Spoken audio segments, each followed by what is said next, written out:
Go bold at boldip.com. Hey everybody, welcome to the Bold Inventor Show. I'm your host, JD Houvener, here with Bold Patents Law Firm. And we've got a great show for you today. Usually my co-host Matt's with me here. He's hopefully on the way, give me some reprieve from some of the dead air moments I might have. This is a broadcast, live broadcast for across LinkedIn, YouTube, and Facebook today. And so we welcome any and all of those attending. If it's your first time checking us out, click the subscribe button, give us some love, and feel free to comment as we go. I'm an attorney, and I've got Matt as well as an attorney, but we're not talking legal advice today. We're talking legal information. So please do not share anything confidential. This is not the forum for that. So I've got our legal disclaimer I'll put up here in the comments.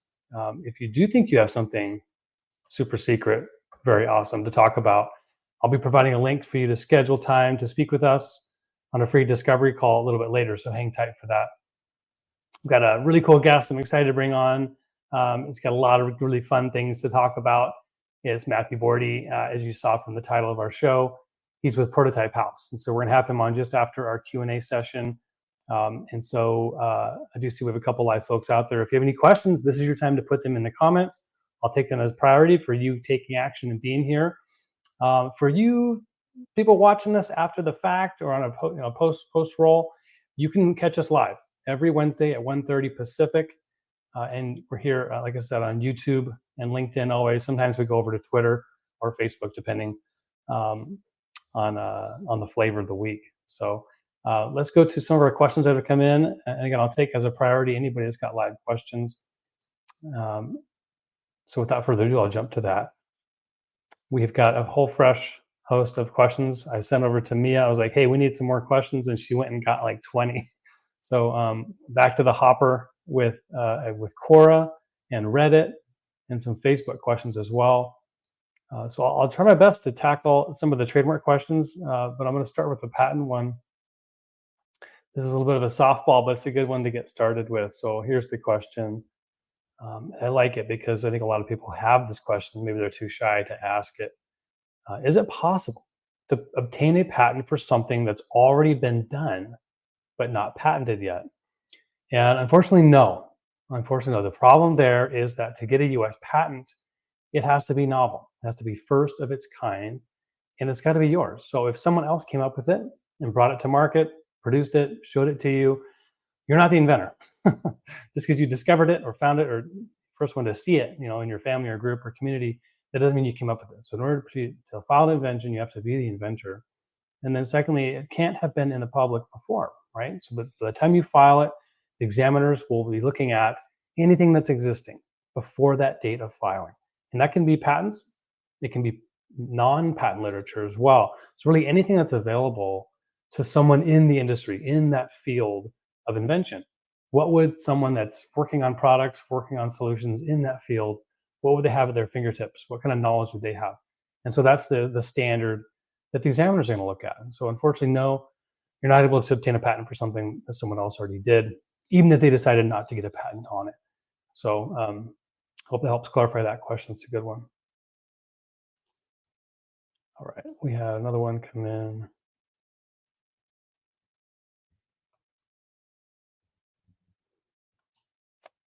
This was the second one from Quora. These ones are kind of high level, and I like them because they're good little warm-up questions. So the question is, how do you protect your idea without a patent? What happens if you don't patent your idea? I think it's great. This sort of almost dovetails into the last question, that person that already had a product out on the market. The truth is you do not need to have a patent to have a successful product.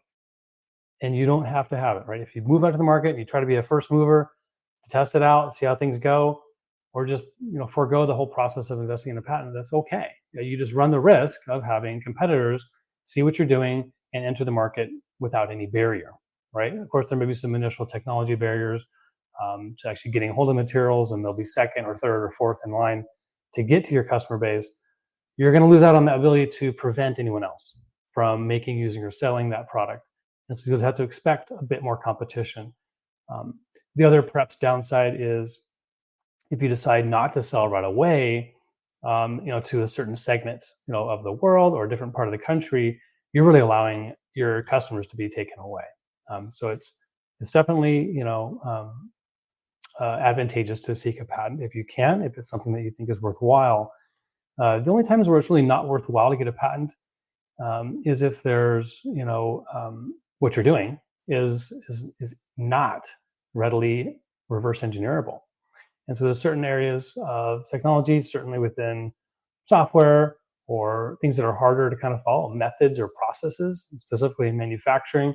I'll use this example a lot from when I was at Boeing, where they kept trade secrets, right? Trade secrets, manufacturing secrets for how they made, for example, the carbon fiber, and the exact the dimensions and the orientation of the different layers of fibers, how long they would heat it, and how long it would actually take to cure, and the mill methods and the certain chemicals they would put on, adhesives put on to finalize that end product of the composite wing. Well, even if someone in new airplane wings and knows the structure, bought an airplane from Boeing, hammered it apart and tried and looked at the materials, they still couldn't tell what steps were followed to actually make that material and to get it at that strength and value. So there's certain aspects where you may want to actually keep something as a trade secret. If once it's sold, it's really not going to be reverse engineerable. All right, I over answered on that question. There's a second part, let's do the first part of this question about how do you protect an idea without a patent, and that's through trade secrets. The other idea might be to license it. Okay, so you can transfer what's called know-how and transfer some structure, right? Some contractual level of information, even though it's not actually patented. And this does happen sometimes with companies where they're coming out of universities and there may be one or two more patent filings, but there's some additional knowledge, right? The how you actually build it. I was explaining an example about Boeing. Some of that information that can be valuable can be transferred and monetized without actually having gotten a patent on it. All right. Looks like Matt will not be able to join us today. He may be out sick, unfortunately. All right. So with that, let me try to do this trademark question.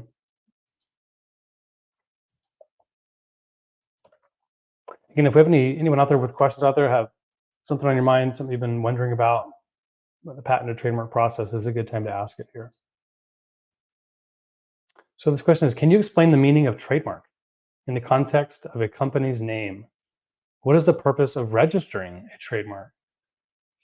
Ooh, explain the meaning of trademark. Okay, I do think it's important for a lot of people to understand there is a difference between the actual company name, right, that you file with the Secretary of State versus what you'll be filing with the trademark office. Usually, in a lot of cases, the name of the company matches the how you're going to market, right?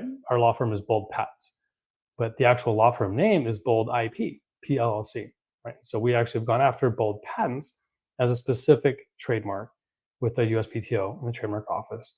And so it's all about how do your customers perceive you, right? How is your goodwill being brought up? And your company name, right, behind the scenes is Alphabet, right, Corp, but they're going to market as Google. Okay, so they're likely going to first try to go after Google because that's the most important. That's where the customers interact, and that's what will be really foundational for deciding whether that is distinctive, above and beyond, or different from other competitors in the market. So that's something key to understand. That you don't really want to try to protect the company name unless you're going to market under that name. The purpose of registering a trademark is so that federally, right, if you're conducting business online in any way, you're conducting interstate business, interstate commerce, and you want to get protection to prevent consumer confusion. That's the overall goal under the Lanham Act. As Matt would continue a little bit more on that, is to help consumers make sure there's not going to be the same name, right? So when you go to buy a bar of soap and it says Ivory, you know what that soap is. You know the level of quality of that soap, where it came from, the source of the goods, and that someone that's come up with a new bar of soap can't even come close to that word Ivory without infringing on Ivory soap. So there's sort of that understanding the value for the customer before they make a purchase decision as they get to know the brand. All right, well, let's do one more and then we'll bring our guest on. This one will be a bit more, let's find one that's This one's out of Reddit. Okay. I haven't read this question yet, so maybe on the fly. Okay. I've heard that in some cases, changing the length and thread of a screw and moving its position in the construction of a patented machine may make it immune to patent infringement. So if material alterations constitute an infringement, how is it that changing a screw, which seems so much less of a change to the original design, not be considered an infringement? Is there simple guidance to follow if an inventor's intellectual property has been violated or not? Or did I just hear a bunch of nonsense? I'm not asking for legal advice, but just in general. Yeah, good. Because I'm just giving general legal information here. So I think the question is, to what degree can I build something, make something, use something, and avoid infringement? And I'm not sure if I followed the screw example, but what I can say is that if you're, when you're making a product and you're worried about whether you're infringing on the patent claims, you have to go read each claim. And the claims of a patent are at the very end of it. They kind of make you read through all the description, all the drawings. That's not what the inventor, what the applicant, the owner of the patent actually owns. They own the claims, the written numbered set of claims at the very bottom of the patent. And so start with the independent claims, usually independent claim 1, and you've got to break it down into the little elements. And we'll look at an example from the Shark Tank pitch later today where it'll have structural elements, right? It'll say, a machine with a bottom case, having a plurality of penetrations for securement attachment, wherein the attachment has a positional ornamentation for rotation around its axis, right? And they'll have maybe 4 or 5 other elements where it'll say, and then the dependent claim might be the said attachment mechanisms can include or consist of screws. Okay, and so that's one of the potential embodiments is to attach this machine to the top with screws. I think the fact that you're using any type of attachment means screws or not, or adhesive or not, probably likely going to be infringing. The way to avoid infringement would be to not have in one of those elements in the independent claim. And I know I'm talking a lot here, but that concept would be if you're able to come up with that same motor without having any attachment means, now you're not infringing, right? Or construct it so that it doesn't rotate around its axis at all. It's fixed. That's not infringing. These are really relatively technical, and I think before you put a ton of money or effort into buying or manufacturing or developing a product, you want to get with an attorney, patent attorney, and work on what this is, the FTO, freedom to operate, and say, hey, I'm going to market with this product. We're not necessarily looking to get a patent ourselves, but I'm worried about this patent. Am I infringing it? And get an opinion from an attorney that says, you know what? No, the elements here, you're not on the merits infringing. And if you were sued by this company, we stand behind the fact that you are not infringing. And so it's something you'll want to have, especially if you want to go after higher investors. They'll be assured by the fact that you've got an attorney review it, before you've gone to market, taking that big risk of litigation. All right, we're going to transition and bring on our guest here. I've gone through some Q&A, and we'll continue to take questions throughout the broadcast. So if you have any comments, things to share, any attorneys out there listening that if I messed up, I think David might be out there, feel free to correct me, jump in. I don't mind sharing that as well. I'm human. I'm doing my best here. So without further ado, let's bring Matthew on. Matthew Bordy, welcome to the show. Thank you. Hi, everybody. Thank you for having me, and thanks for all of that great knowledge in that Q&A. You bet. Yeah, I mean, it's a little awkward by myself. I mean, I tell you, it's funny. When Matt's not here, I'm always like, oh, no, this is not flowing. I was sensitive. I think you did great. Thank you. I appreciate it. There's David. What's up? Sounds like I didn't do anything too horribly wrong. David's pretty quick to chime in. So good to have you, David. So Matthew, tell us, you're with Prototype House. Yep. So Matthew Bordy with Prototype House. We are a full-service product development firm, and we help entrepreneurs and inventors develop new consumer products. as well as larger brands. So we help entrepreneurs from initial idea all the way to helping them set up manufacturing. So everything in between ideation, 3D CAD development, initial prototyping, electrical engineering, building out various versions of prototypes. I have some examples here, the 3D printed centrifuge we did for a medical company. We The also, whole thing is 3D printed? yeah, the whole thing is 3D printed, the base, even the clear top.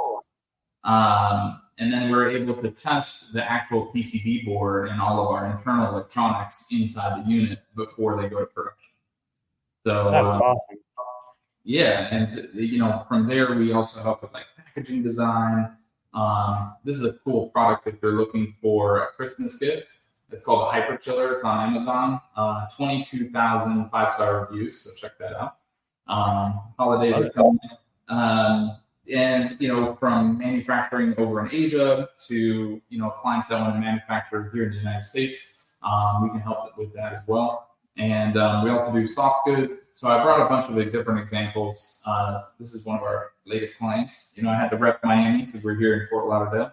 Yeah, there you go. Is it glow in the dark or has some like iridescence to it? So it has an LED built in. I don't know how well you can see it, but you can change the rhythm.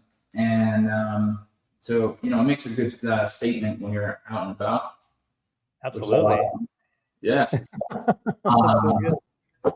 So we handle all of those, hard challenges. And we love entrepreneurship. We like to think of ourselves as, the entrepreneur-friendly product development firm.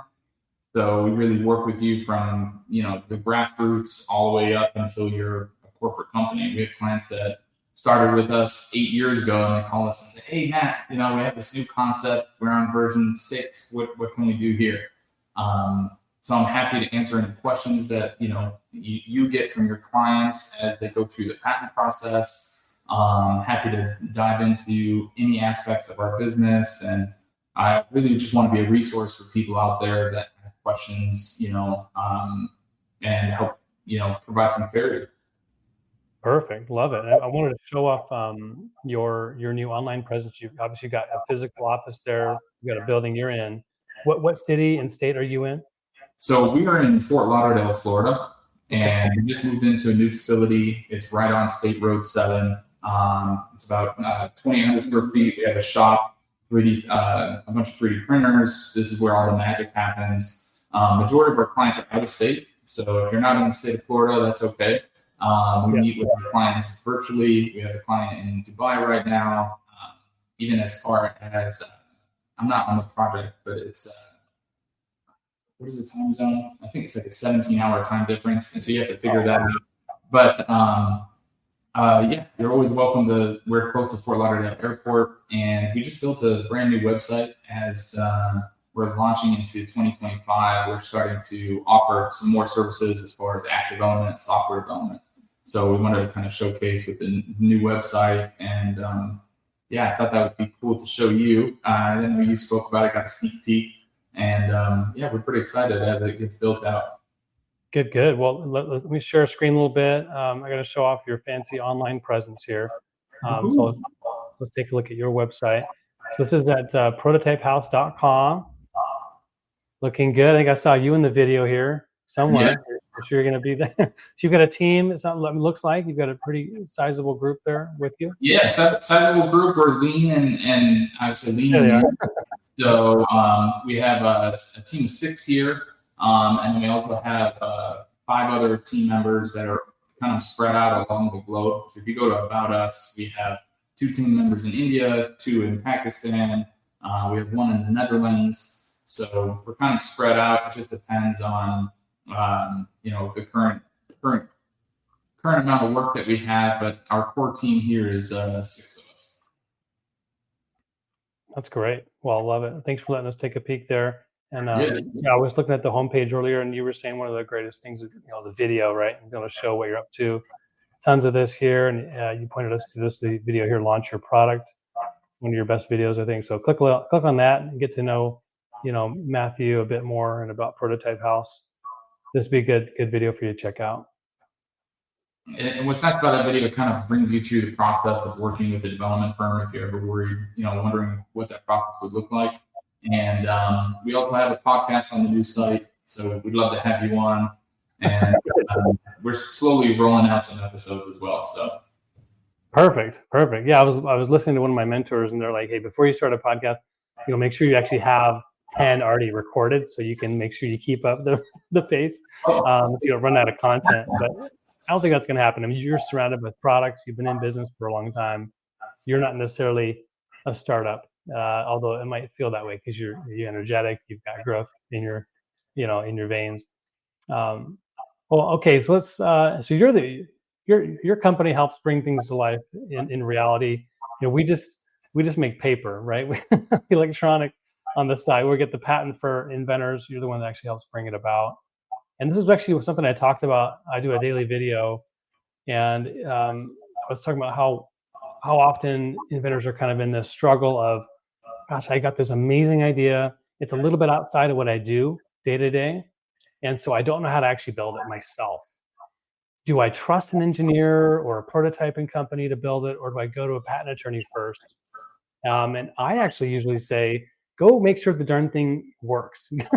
Go build it, or at least to some degree, prove it to yourself that the thing works. But what would you say? I mean, and of course, you got to make sure you have an NDA in place, non-disclosure agreement, and confidentiality is there. Do you have that conversation with some inventors where they're worried about confidentiality, or whether they should talk with the attorney? Yeah, absolutely. So that happens all the time. And I think it depends on each entrepreneur, but I always say, don't share your new concept with anybody and until they sign a non-disclosure agreement. We have a non-disclosure that's standard on our website. And then I usually tell them to go speak to a patent attorney first to get some legal advice and to at least set them up properly to move forward. Maybe that it's a good time to file a provisional, or maybe I tell them, hey, I think I've heard that before, do a patent search. And maybe you're wasting your time. You'll be surprised how many inventors we speak to that, they haven't done like a Google patent search or even searched online, and then they come to find out, hey, this is actually out there somewhere. And then as far as building a prototype, I usually encourage to try to make a, in-house prototype, go to Home Depot and just kind of prove the concept. And if you can't, what's nice is there's a lot of, specialty places where you can get help for, marginal amount of money. So you can go to local universities, get an engineering, someone who's graduating in mechanical engineering, say, hey, do you want to work on this project for your senior project? And I'll give you some equity if we launch. But that helps you, build the first version at least, and then have some grounds to present it to, a good patent attorney and say, hey, Bold Patents, what should I do now? In a way, and then you can come to a firm like ours where we can help, build it further to get it ready for production. And then if you're someone who's really hands-off, of course, you can go to a product development firm. And then I would say don't patent too early because during development, like just this centrifuge, it changed about 3 or 4 times during prototyping. And that actually affected the claims and how we would proceed with the IP. Because sometimes how you think something's going to work doesn't translate to that final product. Love that. Yep, that's a great thing. And sometimes you can, time it out just right, where you file for the patent application early and the design doesn't change. But I think that is rare, right? So just as you alluded to, that thing changes oftentimes a lot, several times. What are those, those key things that tend to change? When you come in with this first version of a product. In your experience, doing manufacturing, maybe let's keep that example there on that. You said it's a centrifuge? It's a centrifuge.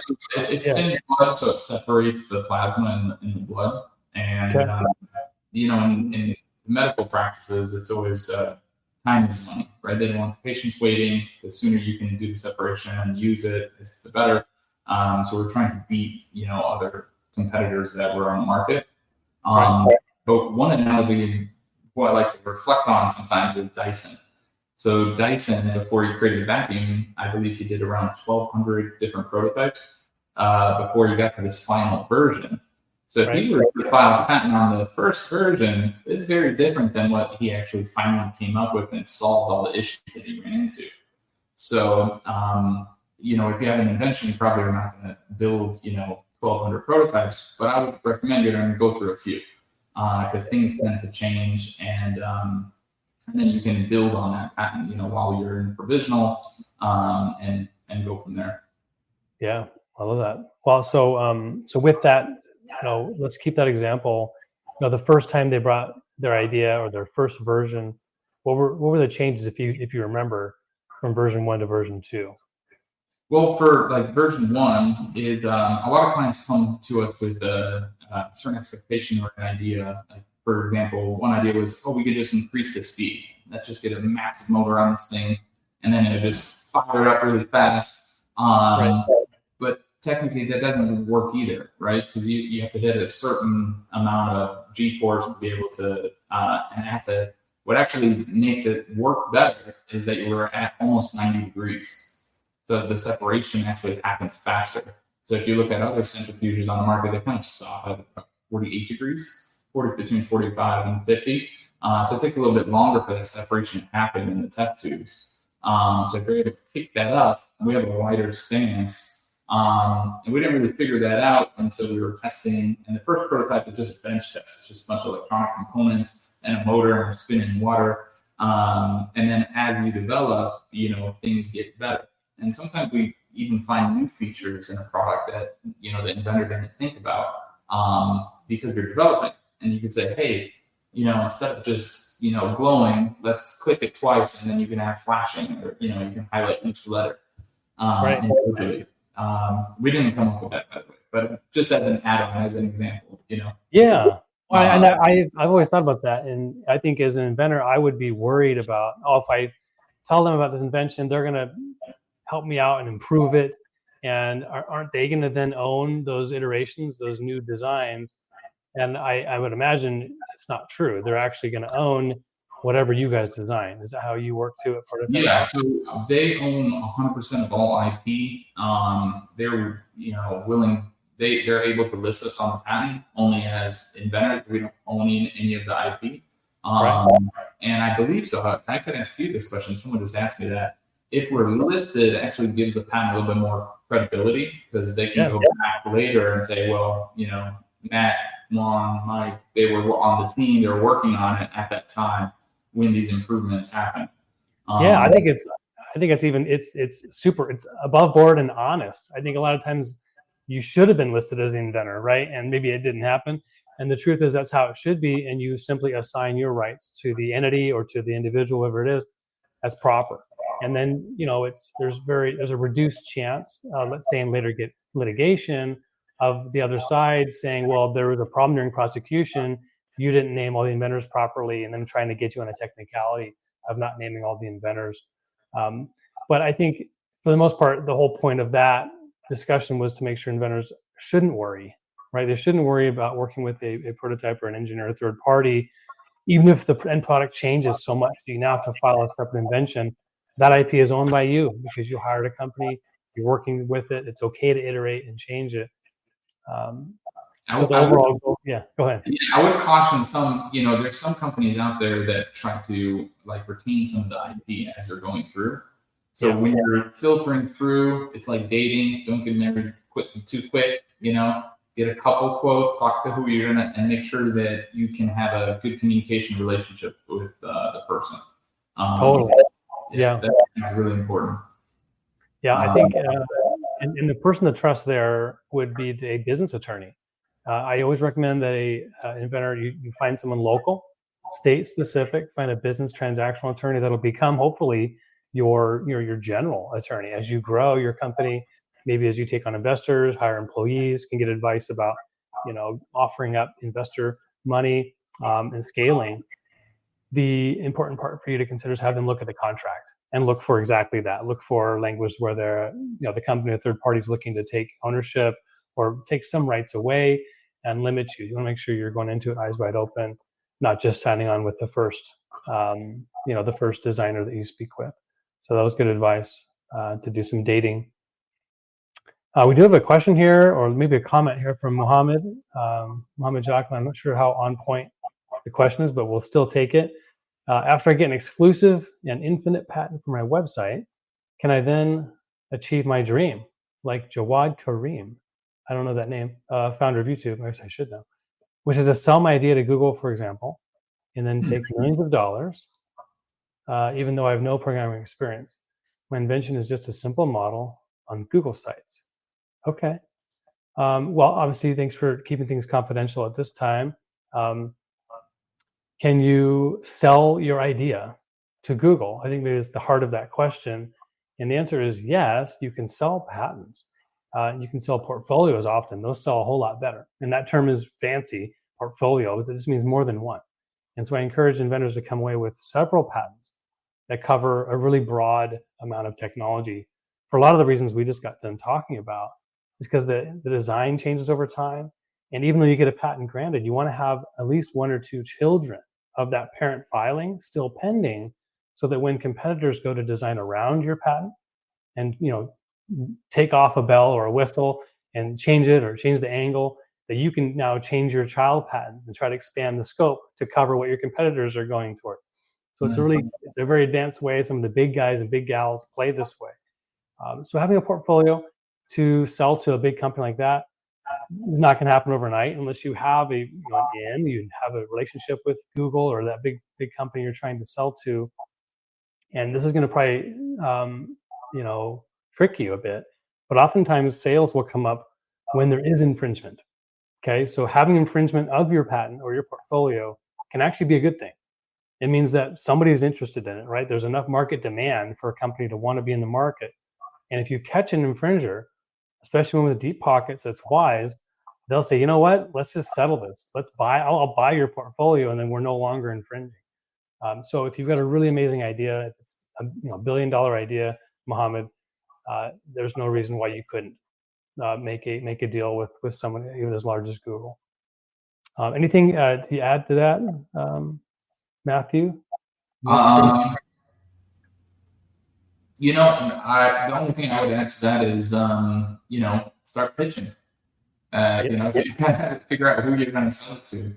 One of my mentors said, if you're starting any new business, online or product, you should figure out your top 20 people that would buy you, top 20 competitors that could buy you, and kind of break it down, and then get contact details from each person, and then start, asking people to lunch and see if you can make something happen. I like that. Yeah. Don't just kind of hope that'll happen. Make a plan, right? Make your list of dream 20 and go start working toward that exit if that's what your goal is. That's good advice. Thank you, Matthew. Well, let's see. Let's talk a bit about the other side, maybe a different product. Is that a surfboard behind you, or that big? So that was actually an SB on TV product, and it's called Booty Pro. And we do a lot of fitness products as well. And there's a fun product. I think it's still online. This is many years ago. So I just grabbed different products. But I think one thing that we could touch on, a lot of clients ask us also, is licensing. And from my point of view, I think licensing is very difficult because you have to have a very strong, thick skin, because you'll get 2,000 no's before you get a yes, and I always feel like it's a little bit of a pipe dream because the clients that I've worked with have been able to facilitate and close a licensing deal. Usually it happens after they start selling the actual product, and it's not just with a patent and just a concept model or an animation. So, what do you see with your entrepreneurs? And, one question that they ask me, and I'm not sure how to answer, is how do you protect yourself when you're pitching for licensing that, they don't come out with, like, for example, here's an example. If you pitch, I believe it's to either Husky or Skill, their hardware, they have, they basically say you can pitch your product, but we may be already working on something similar. How do you navigate those waters when licensing? Yeah. Well, and I have an expert there. His name is Jim DeBetta on our team, and he does the patent brokering where he'll reach out on our client's behalf and try to make those connections to decision makers. He puts together a sell sheet, just a compelling, simple breakdown of if they have gone to market, what they're currently selling, what the product looks like, their market penetration. But if it's pre-revenue, you're right, it's challenging. And you're right. You're going to hear a ton of no's, and it takes persistence. In my experience, I've been at this 10 years. The ones who have made it and actually gotten deals, they're just hungry and they're dogged and they're going to make it happen no matter what. That's their life. I've got one client who made a swim fin. Okay, and it helps swimmers swim faster. You hook it onto your toes.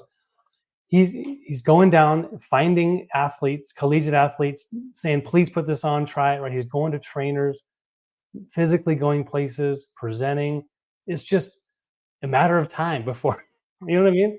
I'm sure you've seen this. And it takes that true fire, that passion and energy to make it happen. And that's why it's rare, I think.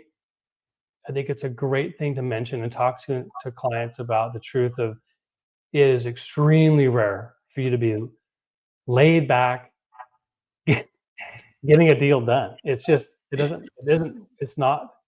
extremely unlikely, right? To just chill, right? And be able to acquire something like that and get it into the market. It's true. Yeah. And even when you go to production, I have a client, it's called Burn Jack. He's on Amazon, and he's a federal agent by day, and he wanted some, extra income because he can't be a federal agent forever, age, everything else. Really cool client. And, first year out of the gate, he's like, man, my sales suck. And I'm like, well, what did you put into it? And he's like, well, I have it listed on Amazon and we've ran, a little bit of ads. And I was like, well, maybe you should do some trade shows and, take it a little more seriously, because you'll kick up sales. So he got a custom bike, big chopper bike with burn jacket on there. He attended a ton of shows, and then I bumped into it a year later, and he's like, sales are rocking. This is amazing. And now he's done 3 other versions of that. But that is that persistence, because, you have these peaks and troughs, and when it gets really, when you're frustrated, you're not making a lot of sales when you first launch a product. Mind you, you've invested in a patent, production, product development, packaging, you put all this effort in, and then you're thinking, all right, I'm finally going to sell, and then nothing happens. Maybe you just have to keep pushing and, don't let go of the goals. I really like what you said about being resilient. The people that make it have the fire in their belly. They want to get it. Yes. Totally. Yeah. I think it's, your time, how much time, Mr. and Mrs. Client, are you willing to put into this? And I have that discussion. I have a really unique call with clients. I call it the patent pending strategy meeting. So when they file their patent application, they're finally pending. There's kind of this moment of woohoo, right? Where it's like, I'm excited, but now what? And we're waiting that 1 year on a provisional, or we're waiting, for the examiner to get assigned. And I say, this is the time for you to go to market, to test your product, go build it, make it happen, and get some sales, get it in the hands of real customers that you don't know, right? Not your mom or dad, not your sister, like someone who's going to give it to you straight.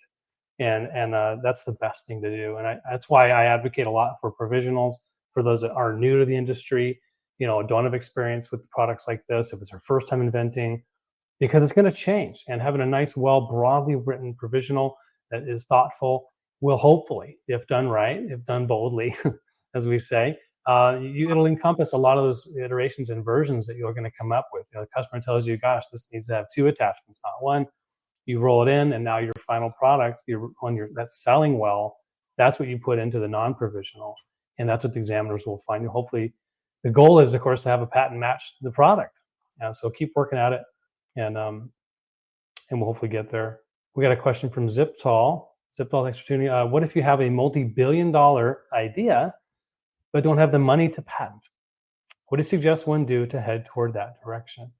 funding. I love it. Very, very good question. There's lots of different ways to fund a patent. If we talk about this passion, this burning desire, usually those people will just find the money, right? Savings, put on a credit card, right? Go take a loan out. It's the traditional stuff to just, take a loan from your 401k. Unfortunately, whatever it takes to get started, do it. If you can't do it on your own, I would say then find a partner, find a close family or business partner, and work with a business attorney to have it contractually bound.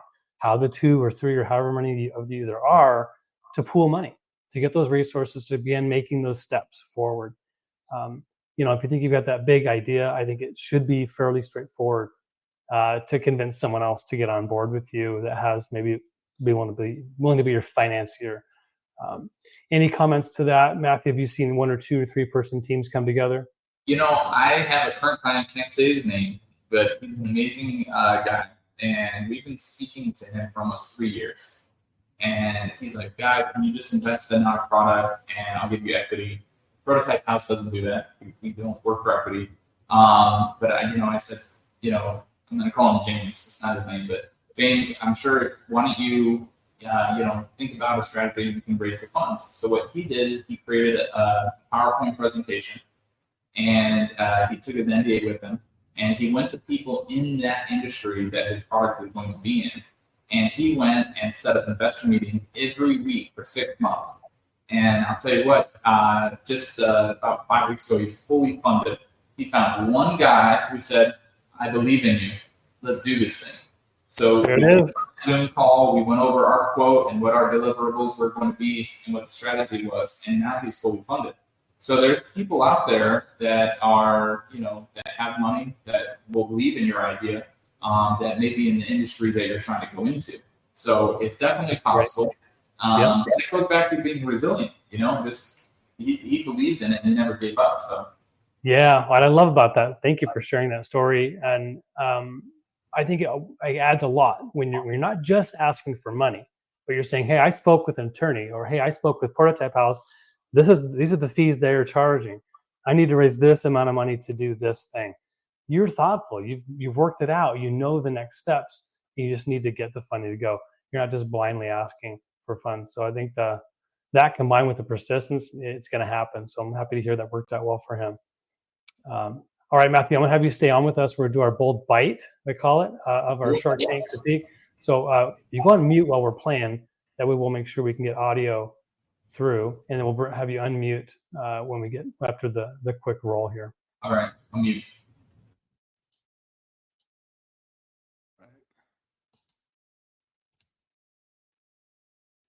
Usually there's like a little bit of silence while I get this hooked up.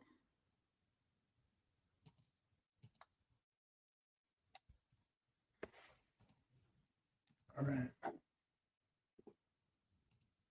Next up is a product that began as an elementary school project.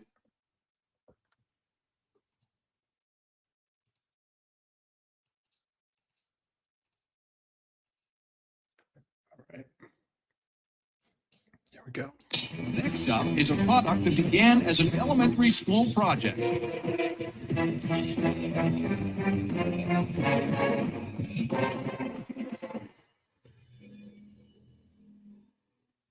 Sharks, I'm Cassidy Crowley. And I'm Lori Crowley, Cassidy's mom. And we're from Honolulu, Hawaii. I'm seeking $50,000 in exchange for 50% of my company. Wow. Sharks, I love to create and invent. When I was 7 years old, my baby sister, Emily, would always plant her food. And my mom would always get worried that she might accidentally poke or stab her throat. So I wanted to create a product that eliminated that long and sharp design of a traditional spoon. So I invented the baby tune. The baby tune is a combination of a baby spoon and a teeter all in one. The rectangular body makes it easy for babies to grasp and self-feed. The baby tune is made of 100% soft silicone. There are no sharp edges, so it's gentle on babies' gums, and it works great for teething. Sharks. All parents know that babies love throwing their spoons on the floor. Well, we have a solution for this. Just put a pacifier clip around the baby tune and attach it to the baby's shirt No more baby spoons getting thrown on the floor. Oh, wait, there's more. So Baby Tune is made right here in the USA. And it was designed and created by me. So sharp, who's ready to take a bite out of the baby tune? Together, we can bring baby tunes to every baby in the world. Wow. Good job, Cassidy. Oh my gosh. So we have some samples we'd like to pass out Cool. to you, sharks. How old was Cassidy? I'm 10. She's 10. 10 going on 34. Oh, are we going to eat? This is for Lori. That's for me? Laura. It's $6.60. And you And sell it for how much? You selling it already, or is it? yeah, we sell our products. So since September of 2018, we had $5,000 in sales. Wow. Yeah. What does it cost? Our total cost is $6.60. And you sell it for how we much? sell it for $15. 15. You, Cassie, are you going to be a superstar at your school because you were on Shark Tank? Well, that's obviously not why I'm here. Better answer. Oh my God. I love you. Cassidy, it's pretty rare that somebody comes in here and offers us 50%. Why did you do that? I mean, let's face it. I'm only 10 years old. I need a partner. I mean, I still have to go to high school. I think you're more of a shark than we are. Cassidy, you've done an amazing, amazing job. I mean, it's incredible Thank you. to have started a business, to develop a product, to see it through, to make your way here. I mean, I can't even imagine what's next for you. The challenge I have is it's really not a fit for me. So I'm out, but great job, Cassidy. Cassie, I've been doing little businesses since I was a kid. I can already tell from your presence, from your poise, from your grit that you're going to go very, very far. This was 3 years ago and you didn't give up. You know, manufacturing can be very tricky. I find it fascinating that you pulled this up. Well, actually, just recently, we had to change our durometer of silicone we're using. So we had to lower it. So Change what? change the durometer of silicone. What's a durometer? Durometer is how you measure the firmness of silicone. For example, if you have something that's a higher durometer, Who are you, silicone- lady? If you have something that's higher durometer of silicone, it's going to be more stiff and hard. And if you have something that's a lower durometer of silicone, it's going to be more flexible. Cassie, do you have a patent on it? Yeah, we have our patents right here, actually. Wow. Cassidy, I am beyond impressed. I know you're not allowed. I'm going to make you an offer Yeah. because I have to be along with this journey. I'm giving you $50,000 for 50%. She got the deal with Lori. Huge success. I got you on mute, Matthew. I'm going to switch back. So that was a great story. That was baby. Yeah. What do you think of that? I think it's awesome, like, especially for 10 years old. You know, we've helped some students through school projects. And I think the category that she's in was perfect because it was like a low startup cost, like an easy design, silicone products. And she pitched it well. 10 years old, man. Totally. Knocked out of the park. I think impressed all the sharks, impressed me. A few things to talk about there. I mean, I want to point out, for one, it's true. You do not have to be an adult to be listed as an inventor on a patent. 10 years old, she is on the patent. I pulled it up, and I got to show it off. Of course, I'm a patent nerd. Awesome. This is yeah. So she was on there with her mother, but both named inventors. You can see that it's a feeding spoon. So there he is. Cassidy's on there. That's a design patent. So you know it's a design patent because it's got a D right in front of the number. This was issued a few years back. I think it's a couple of years old on the film footage there. And there's really very little in terms of what's written on the design patent. This is the whole claim. It's just the ornamental design. A design patent really covers the three-dimensional shape of it. So it can be seen as a bit more limited than a utility patent. But what's great is that it controls that, you know, in any confusingly similar three-dimensional articles of manufacture. And so it was all about the actual lines, and you can see the lines that are, providing the different elements. You know, obviously it outlines an elephant here in this particular design. But yeah, kudos to her for going through and getting that design patent granted. I did also like the fact that she mentioned the manufacturing. You know, there is some updates there. What was your take on the types of silicone? Durometer. Yeah, I think that's great. The durometer made me laugh. It made me chuckle also because we're explaining that all the time. Like we usually have like product samples everywhere. So this is EVA foam, but we have a wheel just like this for silicone that shows the different durometers. So we can talk to clients and say, well, hey, if you do it, this durometer, it's going to be softer, more flexible. So it's pretty. It was cool to see that, and I think what a great thing for a 10-year-old to go through. And I wish more schools had, entrepreneurship and product development because we have other cool ideas, Yeah. I mean, David is going to adopt her. She's so cute. Looked like. I wonder if she'd adopt you. Yeah. She had her act together. She's able to get a deal with Lori, and I did follow up and see how they did. We're kind of covering a lot of the things we already discussed today, but in 2021, they had so much success that they licensed their patent to a very well-known company called Munchkin. Oh, okay. So they went big, and so Lori said that she was quoted. I don't know exactly how much money was involved, but Lori said the licensing deal will take care of Cassidy and your family for a long time. As of November 2021, the deal with Munchkin closed, and as of July 2024, the products are available at Target, Walmart, Amazon, and the company's valued at 7 figures. So a major win, super success story for the Shark Tank. And a simple product. Simple product. Yeah. Cool. Well, it sounds like you have, obviously complex products, electronics you mentioned. What percentage of your products would you call simple that you work on? I'd say maybe 20% simple, and then kind of gear up in complexity from there. Between full-on medical devices and we do a lot more electronic products, so different IoT products because everybody wants to collect data these days. So like we're going to do a cat feeder. Well, we want to know when the cat eats, what the temperature of that cat bowl is going to be, and we want to be able to see it on our phone. What time our cat is eating, and then even whatever we're doing, it seems to be tying in to software. I think the next wave right now, everybody's talking about AI, but in 10 years, everybody's going to be talking about robots because AI is going to be fully developed. I think robots is the next big phase. So we're kind of shifting gears. We're going to start building a little robot team here at Prototype House. Nice. So, yeah, that's going to be cool. So we'll try to be a specialist in robots going forward. So if you have any clients wanting to build a robot, your guy. Love that. Speaking of getting a hold of you, are you okay if I share your email address, or is there a different way that listeners should get a hold of you? Yeah, they can email me directly. I'm happy for that. They can text me. I'm very readily available. We also have a general inbox, but I'm happy for anybody to email me. Cool. I got Matthew Bordy at prototypehouse.com. You're gonna get a flood of emails from all of our listeners. But no, I appreciate you being willing to be on our show today and help me, kind of flesh out some of those things.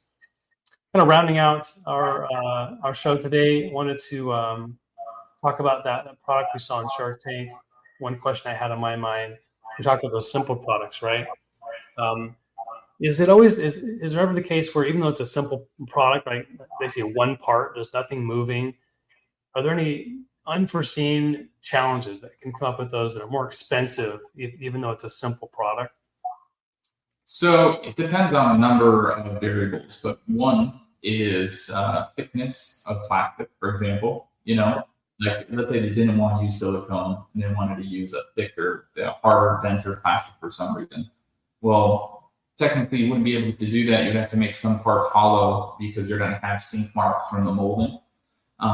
So sometimes when you have these simple products, sometimes you have to take some changes to the design to be able to manufacture it. So that's one thing to, consider. But I've always heard about tooling being really expensive. Is that true in all cases, or are there ways to?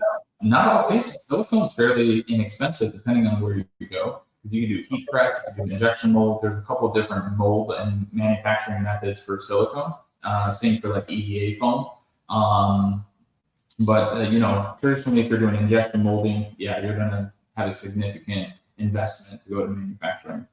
But I also really love, like this product here, our clients had to obviously produce a custom hat, but then they also had a silicone mold for the Miami logo.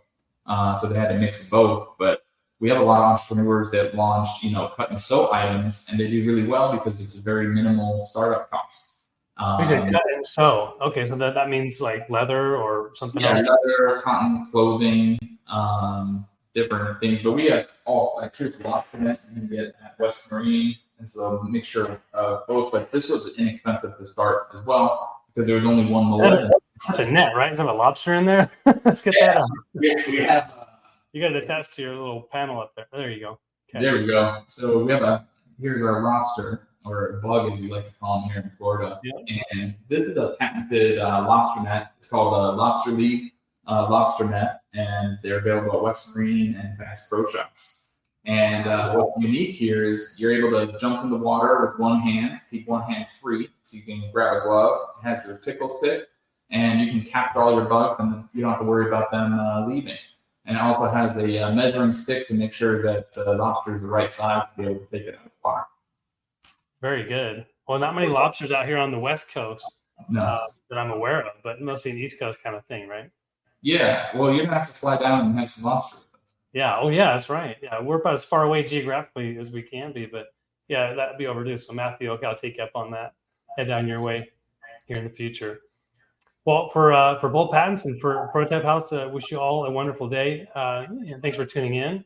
Matthew, thanks for being a wonderful guest today. So it's nice to have you on. Thank you so much for having me. And I welcome any questions. I'm available to do a Zoom call if anybody has questions. And I'd love to have you on our podcast also. But sincere thank you for the time, and have a wonderful week. All right, you too. Hang tight. I'll have you backstage. All right, everybody, have a good rest of your day. Go big, go bold.